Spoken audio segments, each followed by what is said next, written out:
Hei sann, jeg har innsett nå at jeg er alt for dårlig på å lage sånne her videoer og snutter da.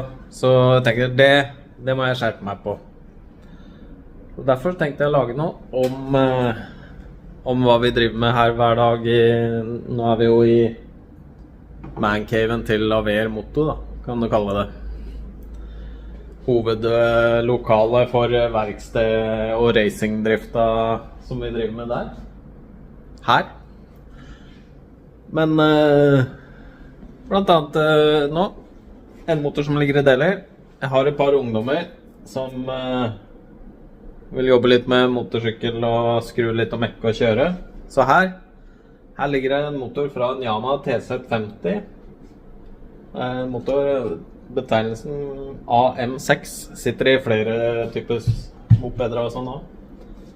Den er nå fullt demontert utover her, hele benken bortover. Og vi har en plan å lage en skikkelig fet racing. Så nå da bytte ut disse delene her til noe som er fetere, den også. Altså vei, sylinder, forgasser. Må sikkert bytte clutch også. For litt mer effekt så blir det litt mer trøkk på den. Men her har vi demontert. Sett over, vi kommer til å bytte alle pakninger, tetninger. Ser over gir. Her har vi ladesystemet. Starter alt. De har gjort alt selv. Den skal jo da... Ja, her. Her har vi da vei. Ny vei.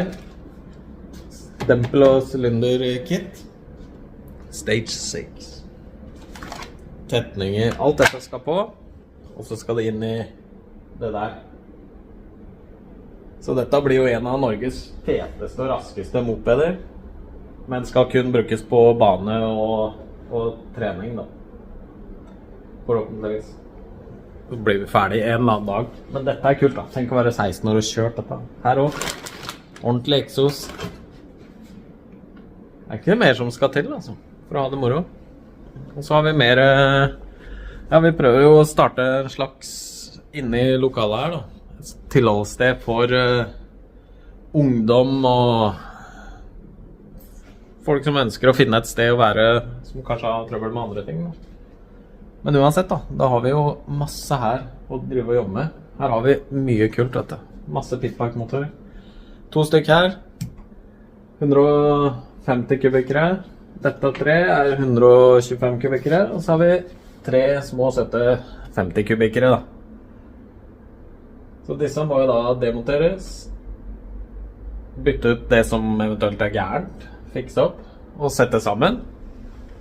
Og så må vi finne ting å sette det i da.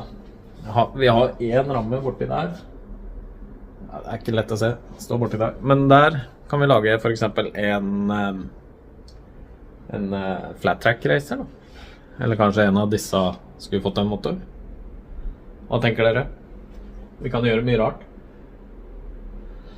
Det er i hvert fall noe av det vi driver med her da, og prøver å få gang i. Jeg har også en haug med pitbike-deler her.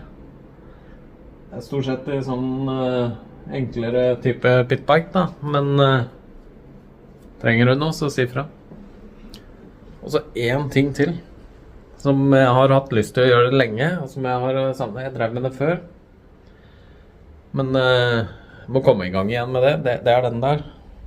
Motorsykkelpodden.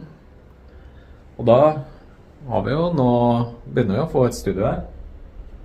Podcastutstyr der. Litt sånn lydgreier på veggene. Det er litt ekko her ennå. Ekko! Det er ikke bra for podcast. Derfor så er det gardinstenger rundt hele. Gardiner kommer, spesialgardiner for lyd da. Så det blir fett. Her kan man da lage podcast. Så det er noe jeg savner da. Bare prate motorsykkel og generell bryt med folk. Det er ikke noe mer kult enn det. Og så legge det ut på nett. Så det kommer til å pumpe ut episoder en eller annen dag. Hvem er det du ville hatt som gjest på Motorsykkelpodden? Det er bare lov å slenge inn en kommentar et eller annet sted. Men det er i hvert fall sånn jeg tenker da. Jeg må bli flinkere på dette her. Lage sånne små videoer, hva vi gjør, hva vi driver med. hvordan racingen går. Her står forresten Ironman racersykkelen som vi brukte der. Delesykkelen der jo for så vidt solgt. Men denne også til salgs. Så hvis du trenger en racesykkel som dritfet, masse reservedeler i bøtter og spann, bokstavelig talt, da det bare å ta kontakt. Den til salgs akkurat nå da, men når du ser dette så den kanskje solgt. Så det det vi driver med her. Lille man-caven vår som vi har lagd her i Vestby, hvor du også kan komme og få hjelp med å mekke motorsykkelen din og leie mekkebenk for eksempel. Nå har du fått et lite innblikk da, i hva vi driver med litt her og hvordan det går. Og det kommer en del mer videoer. Kanskje jeg kan lage en mer om hvordan forberedelsene til Ironman hva som annerledes i forhold til vanlig racing da. Det ikke så veldig mye, men det et par små detaljer som må fikses på da. Det kan bli en video. Vi kan lage masse videoer. Vi får se hva dette blir når vi lager videoer. Det bare å klippe og redigere et eller annet.